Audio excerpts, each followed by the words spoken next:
Hey guys and welcome to filler form. मेरा नाम है जितेंद्र गोस्वामी और आपका स्वागत है फिल्लर फॉर्म के प्लेटफॉर्म पे, जहां पर नेट और सेट एग्जाम की तैयारी करवाई जाती है। फिल्लर फॉर्म पे पेपर 1 के अलावा 12 सब्जेक्ट भी यहां पर मिल जाएंगे, जिसकी free online classes YouTube channel पे स्टार्ट हो चुकी है, तो आप लोग ज्वाइन कर सकते हैं। आज इस वीडियो में हम लोग बात करेंगे जून एग्जाम की पूरी इंफॉर्मेशन के बारे में। तो गाइस पूरा वीडियो एंड तक देखना, आपको एक एक चीज समझ में आएगी एग्जाम के लिए। अगर आप पहले भी एग्जाम दिया है तो ये भी वीडियो आपके लिए इंपॉर्टेंट है, या बिल्कुल नए स्टूडेंट हो फिर भी वीडियो आपके लिए इंपॉर्टेंट है। तो गाइस हमारा जो अगला एग्जाम होने वाला है वो होगा यूजीसी एनटीए नेट जून एग्जाम। गाइस देखिए, जो यूजीसी है वो एक संस्था है, एनटीए जो हमारा एग्जाम कराता है और नेट हमारा एग्जाम का नाम है। अब काफी लोग कहते हैं कि मैंने नेट एग्जाम क्वालिफाई कर लिया है। तो देखो, नेट एग्जाम में 3 लेवल हो गए, उसको मैं आपको पहले समझाता हूं। काफी लोग ये कहते हैं कि हमें जेआरएफ क्वालिफाई करना है, जेआरएफ। दूसरा आता है गाइस असिस्टेंट प्रोफेसर, और तीसरा आता है पीएचडी। तो नेट एग्जाम में 3 लेवल होते हैं। पहला जो लेवल होता है, अगर आप लोगों ने जेआरएफ क्वालिफाई किया है तो आप इन तीनों चीजों के लिए क्वालिफाई हो, जेआरएफ, असिस्टेंट प्रोफेसर और पीएचडी।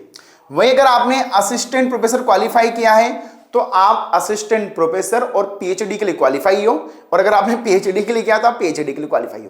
तीनों में अंतर में समझा देता हूं। देखिए गाइस, सबसे बड़ा होता है जूनियर रिसर्च फेलोशिप, मतलब जेआरएफ। अगर आप ये एग्जाम क्वालिफाई करते हो, अगर आपका जेआरएफ होता है, तो अगर आप पीएचडी में एडमिशन लेते हो तो आपको फेलोशिप मिलता है महीने का 30 से अराउंड आसपास का अमाउंट।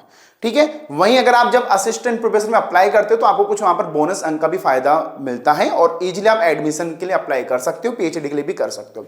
बट अगर आप ओनली असिस्टेंट प्रोफेसर के लिए क्वालिफाई होते हो तो आपको पीएचडी का कोई भी फेलोशिप अमाउंट नहीं मिलता है, ना ही कोई बोनस अंक मिलेगा, आप ओनली अप्लाई कर सकते हो।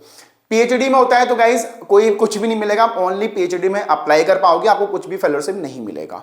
इन तीनों का जो है वो कट ऑफ अलग अलग जाता है। इन तीनों का एग्जाम एक होगा, फॉर्म एक होगा, सब कुछ सिलेबस सब कुछ सेम होगा, टाइमिंग सब सेम होगा। इनमें जो सिलेक्शन प्रोसेस होता है वो depend on the cut off होता है, सबकी कट ऑफ अलग अलग जाती है। तो आपको इस चीज का बस ध्यान देना है। तो आई थिंक ये समझ में आ गया। अब देखिए, इसमें गाइस एज लिमिट, पहले मैं यहां पर हम लोग एज की भी बात कर लेते हैं। सबसे पहले जेआरएफ में गाइस जो महिलाओं के लिए 35 एज होती है और पुरुषों के लिए, मेल के लिए 30 एज होती है। नेट एग्जाम की कोई भी, असिस्टेंट प्रोफेसर नेट एग्जाम की कोई भी एज लिमिट नहीं है।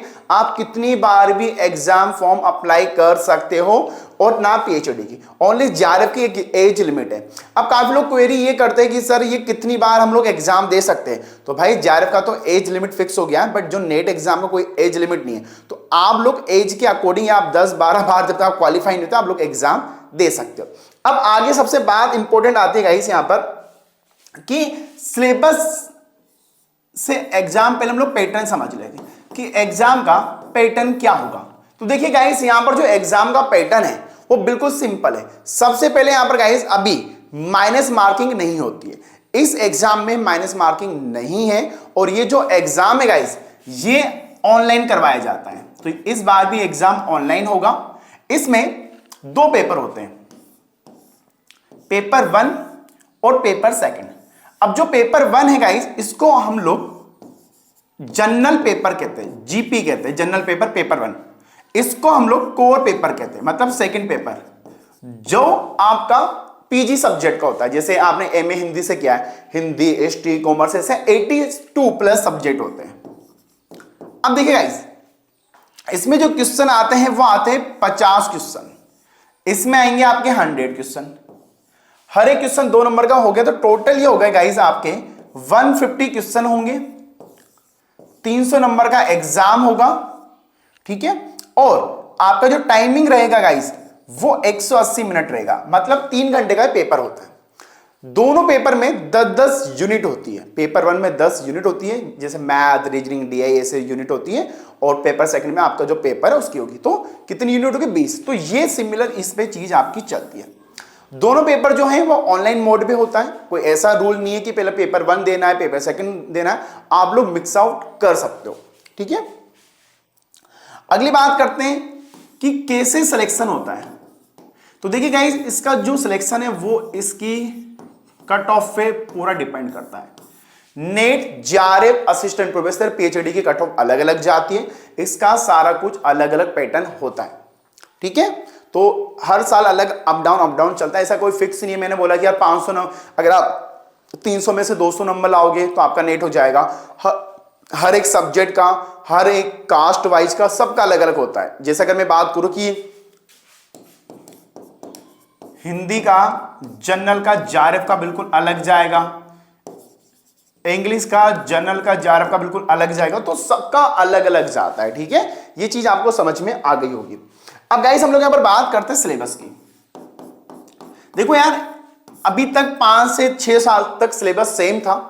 लास्ट ईयर 2023 के अराउंड यहां पर एक अनाउंसमेंट किया था यूजीसी ने कि हम लोग सिलेबस चेंज करेंगे, बट अभी तक हाल ही में कोई सिलेबस चेंज नहीं हुआ है। अब जून में ये बताया जा रहा है कि सिलेबस चेंज होगा या नहीं होगा। तो गाइस अभी तक का अपडेट ये है कि सिलेबस चेंज नहीं होगा, होगा तो कुछ माइनर होगा, वो हम लोग आपको अपडेट दे देंगे। वीडियो अगर अच्छा लगा तो वीडियो को लाइक कर दीजिए, चैनल को सब्सक्राइब कर दीजिए। ऐसी और भी जानकारी गाइस आपको हमारे इस चैनल पे मिलती रहेगी।